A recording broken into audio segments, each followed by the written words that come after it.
நான் ரொம்ப நேரடியாக சொல்றேன், ஓப்பன் சேலஞ்ச். நீ இந்த தடவை வாங்கின ஓட்டை விட அடுத்த எலெக்ஷன்ல ஒத்த ஓட்டு, ஒரே ஒரு ஒத்த ஓட்டு நீ அதிகமா வாங்கி காமிச்சு. ஓப்பன் சேலஞ்ச் கொடுங்க, ஓப்பன் சேலஞ்ச்.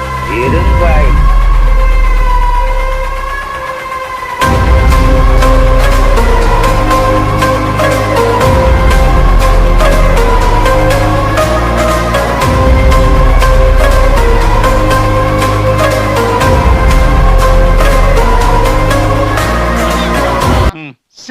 ஜோசியக்காரன் திருட்டு மொழி குறுந்தாரி வச்சிருப்பான். யாராவது பாத்தீங்களா?